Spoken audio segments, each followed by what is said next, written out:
जय हिंद। पिछले वीडियो में हम लोगों ने देखा साहित्य इतिहास लेखन की परंपरा में कि किस प्रकार से लोग अपना साहित्य ग्रंथ लिखें, और सबसे पहले जो साहित्य इतिहास ग्रंथ लिखने का प्रयास किए थे वे उनका नाम और कब प्रकाशन हुआ वो। तो पहला साहित्य ग्रंथ लिखने का काम किसने किया था? तो जॉर्ज ग्रेसन ने, ग्रासादातास ने, माफ कीजिएगा। उसके बाद आते हैं शिव से सेंगर, फिर जॉर्ज ग्रेसन और उसके बाद मिश्र बंधु। यहां तक हम लोगों ने देख लिया था। आज हम लोग जो साहित्य इतिहास लेखन की जो परंपरा को आगे बढ़ाया गया था उस पर आधारित आगे की वीडियो में देखेंगे। वीडियो बढ़ाने से पहले मैं आप लोगों से फिर से निवेदन करता हूं कि मेरे चैनल को लाइक करें, शेयर करें, कमेंट करें और सब्सक्राइब करें, ठीक है। और बेल आइकन जरूर दबाएं ताकि मेरा नया नया वीडियो जब भी आपको मिले, जब भी मैं अपलोड करूं, आपको नोटिफिकेशन के रूप में आपको देखने को मिले। तो चलिए आगे की ओर बढ़ते हैं। और अगला जो हिंदी साहित्य लेखन की परंपरा में अहम भूमिका जो निभाते हैं, जिनकी काव्य संग्रह को, माफी चाहते हैं, जिनके इतिहास ग्रंथ को सर्वमान्य माना गया, वे हैं आचार्य रामचंद्र शुक्ल। आचार्य रामचंद्र शुक्ल, देखिए इनका जीवनी जब पढ़ेंगे तो आपको पढ़ने को मिलेगा कि बहुत कम उम्र में ये लेखन कार्य से जुट गए थे। ये मैट्रिक इंटर करने के बाद रचनाएं लिखना प्रारंभ कर दिए थे। बाद में इन्होंने बीए और एमए की पढ़ाई की। आचार्य रामचंद्र शुक्ल जो है, इनकी जो रचना है, ये रचना का नाम है हिंदी साहित्य का इतिहास। ये जो ग्रंथ है, इतिहास ग्रंथ जो है, इसका नाम है हिंदी साहित्य का इतिहास।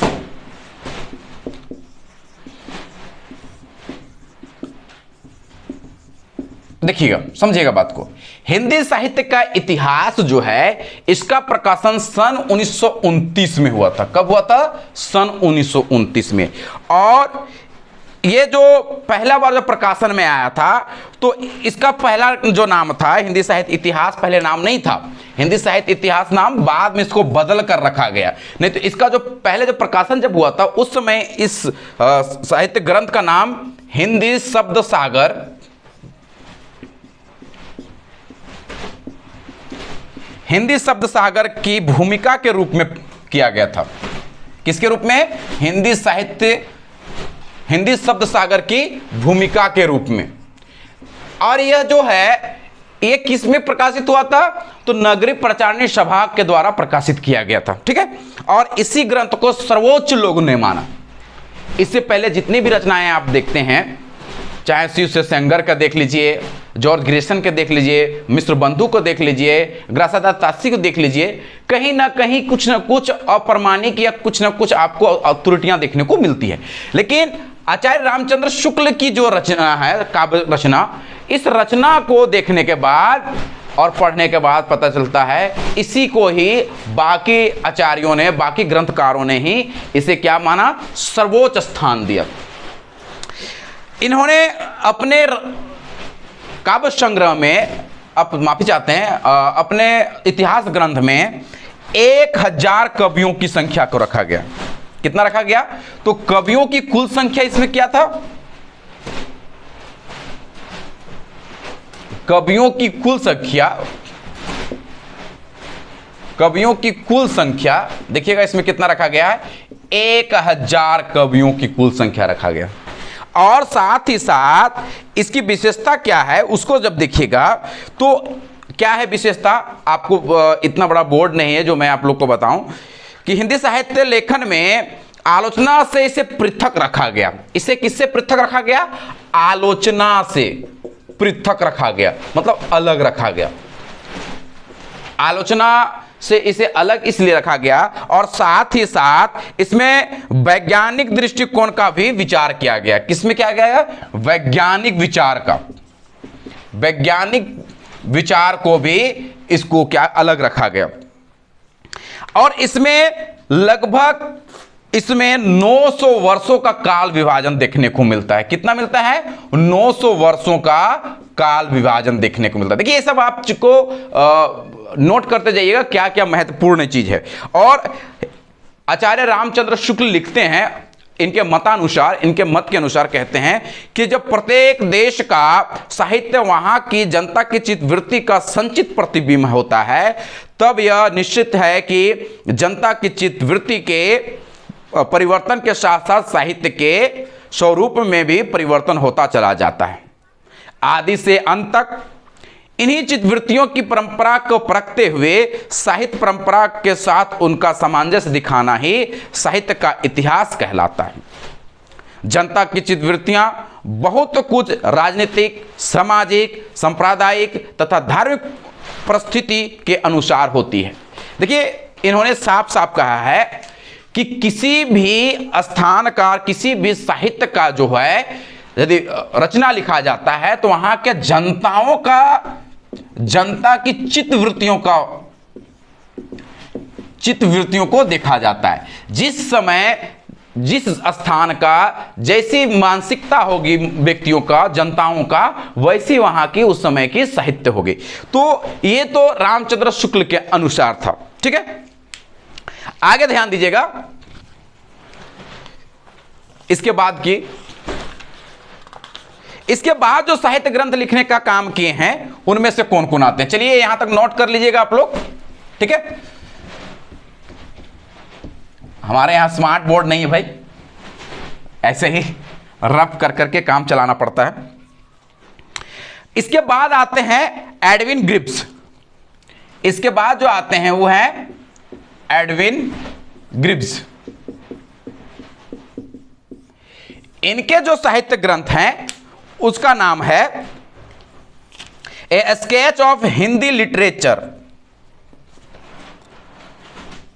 अ स्केच ऑफ हिंदी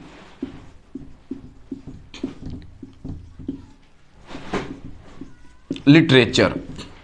ठीक है, इसका प्रकाशन सन 1917 में हुआ था। अब देखिए आप कहिएगा कि सर आप तो रामचंद्र शुक्ल का पहला ही ग्रंथ के बारे में बता देते हैं, लेकिन दिक्कत क्या है कि उनका प्रकाशन सन 1929 में जरूर हुआ था और इनका 1917 में जरूर हुआ था, लेकिन इसमें क्या कमी थी उसको देखिएगा तब समझ में आएगा कि हिंदी साहित्य के इतिहास को क्यों रखा। तो इनकी जो भाषा थी वो थी क्या? अंग्रेजी भाषा में लिखी गई थी। क्या लिखी गई थी? अंग्रेजी भाषा में लिखी गई थी। ठीक है, इसकी भाषा क्या थी? अंग्रेजी भाषा में थी। इसीलिए इसे हिंदी साहित्य के इतिहास में उस स्थान पर को प्राप्त नहीं होता। अगला नाम है F.E.K. अगला नाम है F.E.K. देखिएगा, F.E.K.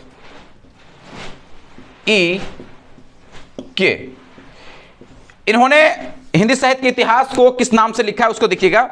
इन्होंने लिखा a history of Hindi literature,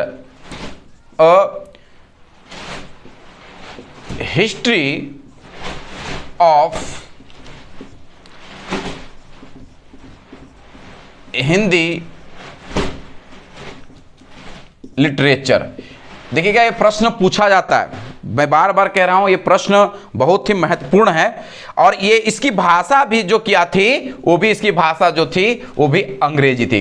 अर्थात ये जो विद्वान थे, ये जो आचार्य थे, ये जो हिंदी साहित्य के इतिहास लिख रहे थे वो हमारे देश के नहीं थे, इंडिया के नहीं थे, बाहर के थे, लेकिन इन्होंने इंडिया के, भारत के इतिहास ग्रंथ लिखने का कार्य किए थे। ठीक है, उसके बाद अन्य बहुत सारे आते हैं, चलिए इसको नोट कर लीजिएगा, देख लीजिएगा। उसके बाद आते हैं हमारे बीच आचार्य हजारी प्रसाद द्विवेदी। इन्होंने 3 इतिहास ग्रंथ को लिखे हैं। आचार्य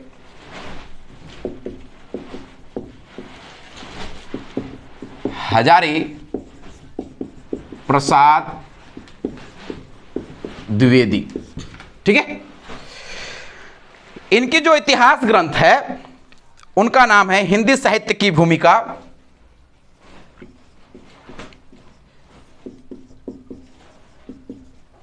हिंदी साहित्य की भूमिका जो सन 1940 ईस्वी में प्रकाशित हुई थी। अगला है इन्हीं का हिंदी साहित्य उद्भव और विकास। हिंदी साहित्य उद्भव और विकास, इसका प्रकाशन 1952 में हुआ था। और तीसरा नाम आता है हिंदी साहित्य का आदिकाल।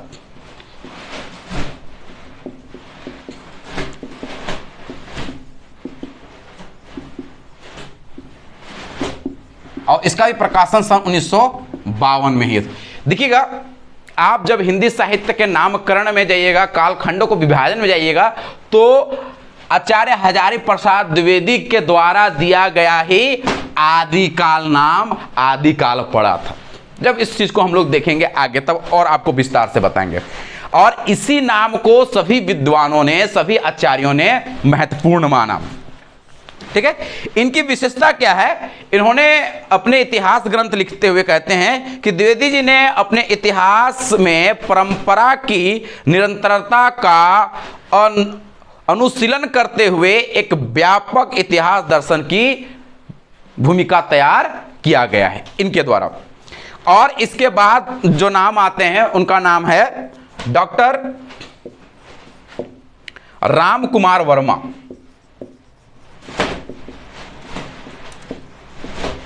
ठीक है, डॉक्टर राम कुमार वर्मा। इनके जो इतिहास ग्रंथ है ये भी बहुत महत्वपूर्ण है। ये महत्वपूर्ण किस प्रकार से, देखिएगा आप जब देखिएगा, जब आगे हिंदी साहित्य के इतिहास को आप पढ़िएगा तब समझ में आएगा कि इनका ये जो रचना है इतिहास ग्रंथ वो क्यों इतना महत्वपूर्ण है। तो इनका जो इतिहास ग्रंथ है उसका नाम है हिंदी साहित्य का आलोचनात्मक इतिहास। हिंदी साहित्य का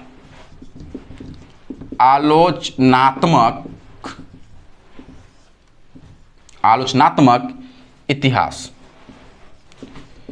ठीक है, इसका प्रकाशन हुआ था सन 1938 में। सन 1938 में।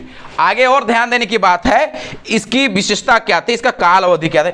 इन्होंने आदिकाल का प्रारंभ और इन्होंने जो संधि काल का प्रारंभ जो माना है, अर्थात संधि काल और भक्ति काल का समय जो है, इनका जो काल विभाजन करने का जो तरीका था वो इस प्रकार से था। कालावधि इन्होंने 693 से प्रारंभ करते हुए सन 1693 तक इन्होंने माना है। ठीक है, अर्थात इसको हम कह सकते हैं कि संधि काल से भक्ति काल तक ही इन्होंने क्या किया है, संधि काल से भक्ति काल तक ही, माफी चाहेंगे यहां नहीं आ रहा है, संधि काल से भक्ति काल तक ही अपने इतिहास ग्रंथ में इन्होंने स्थान दिया है।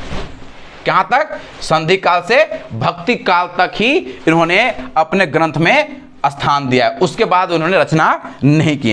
इसकी विशेषता क्या है? विशेषता यह है, देखिएगा इनकी इस ग्रंथ की विशेषता क्या है, उस विशेषता कि अपभ्रंश कवि स्वयंभू को हिंदी का पहला कवि माना है। देखिए, इन्होंने स्वयंभू को हिंदी का पहला कवि माने हैं।